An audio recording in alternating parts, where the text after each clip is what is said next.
স্বাধীনতার হাতিয়ার হিন্দু মুসলিম ঐক্য করো, সন্ত্রাসীদের খতম করো, হিন্দু মুসলিম ঐক্য করো, দেশদ্রোহীদের খতম করো।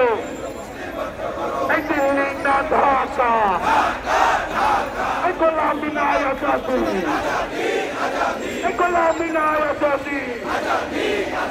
বাংলাদেশ চাই কি? বাংলাদেশ চাই কি? আজাদি আজাদি। রক্তের বন্যায়, রক্তের বন্যায় দিয়েছিত রক্ত, দিয়েছিত রক্ত, এই আলোচনা রক্ত। আগস্টে ফ্যাসিস্ট হাসিনা চলে যাওয়ার পরে ভারতের কসাই মোদি হাসিনার দায়িত্ব গ্রহণ করেছে। ওই দেশে বসে বসে আমার সবুজ বাংলা, লাল সবুজের বাংলায় অশান্তি সৃষ্টি করার জন্য কসাই মোদি নানানভাবে পায়তারা করে যাচ্ছে।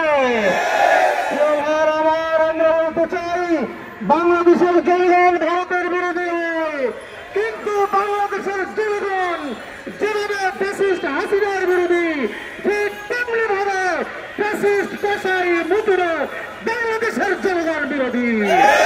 আমাদের বার্তা স্পষ্ট, আমাদের হাই কমিশনে যে হামলা করেছে অনতিবিলম্বে আন্তর্জাতিক চুক্তি লঙ্ঘন করে যে হামলা করেছে, ভারতের সরকার যদি সেই হামলাকারীদের বিচার না করে, যে প্রশাসনের লক্ষ্য উপস্থিত ছিল তারা অবহেলার কারণে যে হামলা হয়েছে, তাদের যদি বিচার না করে, বাংলাদেশে যদি উস্কানি ক্রমাগত ভাবে চলতেই থাকে, তাদের বিরুদ্ধে যদি বিচার না করে, আমরা বলতে চাই বাংলাদেশের জনগণকে হালকা মনে করবেন না।